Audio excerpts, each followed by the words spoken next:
We've been waiting for this cool weather for a long, long time. And thinking about fall, we're in the middle of the initial stages of planning a fall festival here in Pelzer. And got a lot of big plans for that. It's going to be October the 26th. This is the first time the town has helped to plan a fall festival in a very long time, at least more than 10 years. And we're partnering with the Pelzer Masonic Lodge, which is very exciting. And we hope to find and assemble the funding for that and get the word out. It's going to be a big day at the Bill Hopkins Field right down here on Highway 20. So that's something new that we're excited about. When we restored that infield with the help of some funding from the state and the county, it was used immediately the very next day. And you know, it's all about supply and demand, really. And right now we are trying to inspire that sense of supply, so to speak. The interest in that field is great now. It's being used a lot by a lot of different groups, church groups, and also, I'm proud to say, an adult group from here in town that they're playing out there as well, that is of adults from Pelzer, which is awesome. And we're doing our best to maintain that infield and make it look nice. And I told my maintenance guys, I said, this is going to be your first priority. Get this looking great and then hit everything else. Because people are out there again. I mean, we had folks playing on Labor Day evening. And so now there's an interest and a need, a demand for the concession stand to be refurbished because they need bathrooms and a place to sell concessions. And so that'll be fun to try and figure out. Now, the demand for that use of that field is great. And we're even talking about now we need to think about what do we do with the smaller ball field, the softball field, also known as Red Hill by local residents. Is it time to restore that infield? Because we're starting to anticipate some scheduling conflicts because so many people want to use it. Isn't that great? Because for so long, nothing happened out there. I've lived here for 10 years and I've never seen it used on a regular basis until now, which is so great. And, you know, as we move forward and improve that space and those fields and the amenities, the demand for that will grow even more. And right now it's free. We're not charging anybody anything. We want to get the word out, get the interest in that space and that field. And once we do figure out some sort of a rental fee, it's not going to be very, very high. We got some bulbs out that we want to fix out there because, you know, there's some old lights out there and light poles, and we're not quite ready and have the money yet to redo those, but it's been great. The Monkey Park, not much is happening in the Monkey Park right now. There's always a lot of talk of what should happen and what can happen. And the biggest thing in Monkey Park right now, of course, is the community building restoration. We're now finally at that point where the plans have been made, the structural engineering designs have been made. We're ready to start taking bids and going through that process of achieving those historic tax credits. So that's been a long, long, long wait, and it feels like we're now finally ready to actually see some action soon, which I'm very excited about. But you know, Monkey Park has a lot of potential, and there's a lot of discussion going on right now about what to do with it. You know, something I learned from residents here a while back is like you really have to address your needs first before you address your dreams. I mean, it's easy to say, hey, let's build some giant expensive thing, but we may not need that right now. I know there was talk about, hey, let's build another picnic shelter. Well, you know, let's do that when the demand is there for another picnic shelter. Right now, our picnic shelter is not used very often, and once that it is, you know, I'm all for dedicating some funds to that. So we're excited to figure out what to do with that space. I'm always, you know, a big proponent of having a good plan first. Master plan, whatever. It's tough to get those things done in a quick manner when there's so few people who actually can get it happen, get it done. So sorry it's taken so long, but we've already invested like $100,000 in Monkey Park over the past 4 years or so. We looked at the numbers. I mean, with all the tree work especially. I mean, folks they tend to forget how far we've come. We don't have property taxes. We're not allowed to because of Act 388. It's a law in South Carolina that was interpreted to say it limits how much a percentage of millage you can raise each year, which is understandable, but any percentage of zero is going to be zero. So if you didn't already have property taxes, you're not allowed to start having them. We're very frugal in Pelzer. The only thing that we really have to work with, aside from the ARPA money that we're still spending, is hospitality funds. And we have very few restaurants that contribute to that. So we're very frugal with those funds, and that can be spent on parks and anything that generates tourism, like this fall festival that we're talking about, and improvements to places like the Monkey Park. But, it does need to be something that is an investment that can benefit the residents and visitors for years to come, and not just a bunch of one and dones, so to speak. If we didn't have those opportunities with the ARPA funding and the tax credits that we learned about, we could not restore those buildings, those two buildings. I'm talking about the community building and the old hospital. There's no way. They would be in disrepair or just fall to the ground, because we're just very fortunate to have that COVID funding and being able to use it in this way. I think it's very smart to use that COVID funding towards restoring these town buildings that people can use for generations to come, and then also to get a return on that investment immediately through the historic tax credits, which is up to 40% of our investment. So we're always trying to find new revenues, sources of revenue, even small ones. Courtney Park on Courtney Street is going to have 125 homes, residences, and I believe 18 townhomes, if I'm remembering correctly. They've already cleared the land, and my understanding is that they are applying for permits to do the grading and also the DOT study to see what the impact of that many houses is going to have on Courtney Street, and if they need to add things like a turning lane or something like that. And that got a creek there too. That's right. And fortunately, they are leaving a lot of green space on that land that they bought. And also, fortunately, they're going to be footing the bill for all of it, because it will have its own homeowners association. They are paying for all of their roads and their lights and all of that kind of stuff. And so the town of Pelzer is not having to provide any kind of funding for this project at all. We will receive revenue through business licenses through all the companies that work within the town of Pelzer.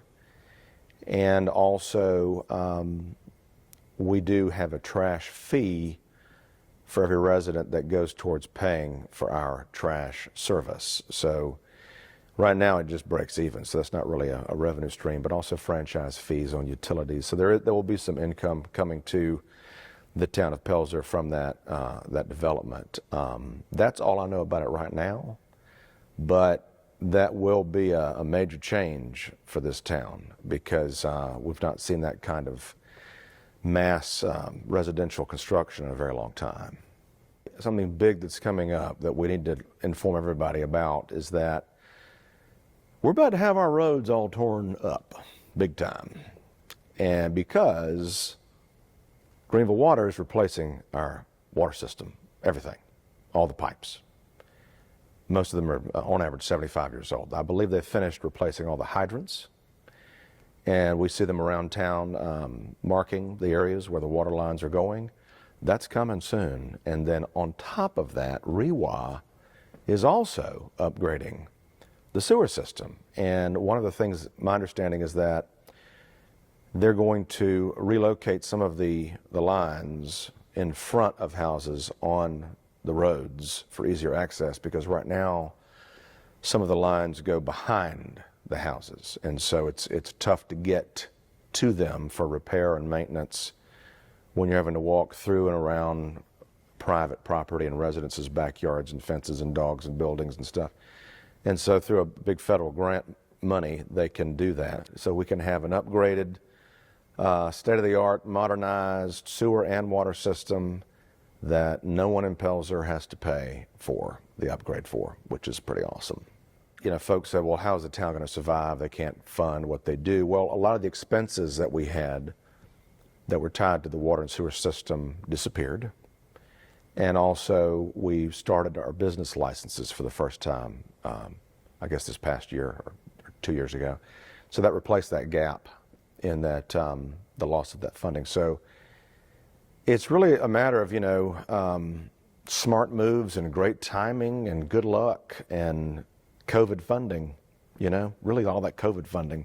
It's all this federal money. Federal money is what's helping Pelzer get into the 21st century like the rest of our neighboring towns are already. The old carpenter's shop that has been empty for a long time has also been purchased. And I believe there's going to be a company going in there that works with flooring.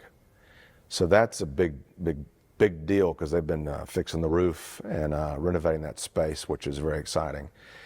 But the biggest thing, I'm telling you right now, the biggest thing that's going to get the most attention that's going to happen right on Levy Street, right in that area, is that old drugstore. They're calling it Pelzer Mercantile.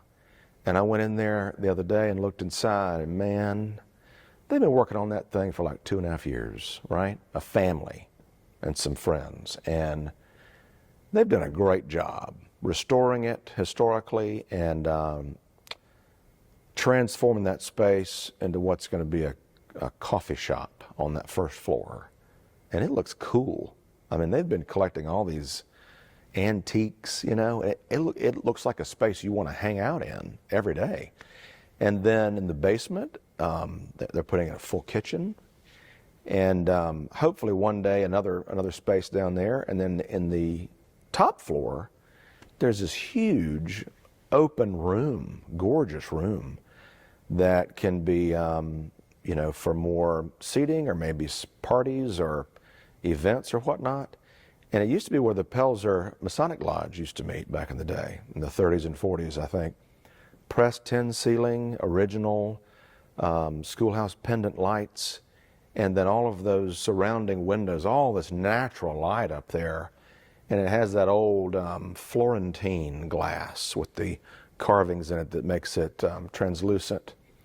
So that's going to be really appealing. And you know, they want coffee first. It's a group of sisters, one of which lives here in town. And the family's from this area. They've already got an established coffee company called Cryptid Coffee. And they will be serving out of their business there. They're going to have outdoor seating. I mean, they're doing all kinds of cool stuff. I think they're looking at parking next, but they are working really hard. The whole family is involved, and they keep telling me that this fall they're going to do some kind of a soft opening. And what they tell me is that future plans are to make it into some sort of a restaurant breakfast. That'll be fun. And some type of bar at night or something. And I told them, I said, look, my theater company brings in, this past year, 23,000 people. If that building has a restaurant in it that caters to the patrons who drive here to Pelzer to see shows, and they can get a good meal, come to the show, and then people who want to can go there after the show and have a glass of wine or something, that place will be packed and never stay empty.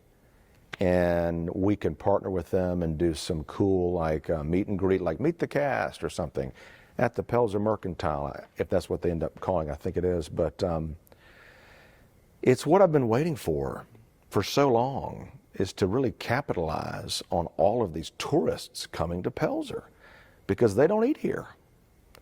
They eat somewhere else. And so the town is missing out on all of that hospitality tax revenue. You know, it's 2% on all prepared foods. Milltown Players right here in the historic Pelzer Auditorium. We are opening our 11th season, and I always have to say Milltown Players is separate from the town of Pelzer. I wear two different hats, and it's not connected, and we do not receive any funding from the town at all. So I have to say that always. So switching hats, right? Milltown Players, 11th season, and our first production is a play. It is a Southern Gothic comedy called The Sugar Bean Sisters, and it is set in an old shack on a swamp in Florida within driving distance of Disney World. It's about these old spinster sisters who are trying to escape their lot in life. One of them wants to move to Salt Lake City and find her a good Mormon husband, and one believes that these space people, these aliens that visited them 20 years ago, are going to return, and she wants to board the ship and fly away with them. So the tagline is an offbeat story of romance, murder, and alien abduction. So it's not quite like the Southern comedies we've done in the past. There's a darkness to it, like a twisted nature to it, which I love. I think it's hilarious and is perfect for the Halloween season. And there's a lot of spectacle that I'm going to have to figure out how to make happen on this stage, like a rocking chair rocks by itself, doors open and close by themselves. There is a spaceship at the end, and one of these sisters somehow is going to spontaneously combust in an outhouse. So we've got our work cut out for us. And it's directed by my good friend Mary Nichols from Anderson, who also runs the Senior Follies, and she always does a great job. You know, we run Sugar Bean Sisters October 11th through 20, and then Fall Festival is the 26th. And right now, the title of that Fall Festival is a good one. I didn't come up with it, someone else did. It's great. Jack-o'-lantern Jamboree. Oh, yeah. We always love our parades, and of course the world-famous original Light People of Pelzer Light People. They always do great stuff here, and they also visit the community, retirement centers and hospitals, and so we're always excited about the world-famous Pelzer Light People. And then here at Milltown, we're doing a big concert. Our people love music at Christmas time. And it's a country music Christmas concert. Haven't done one of those in 5 years, so we're excited to bring it back. And it's going to be called A Honky Tonk Christmas. It's going to be great.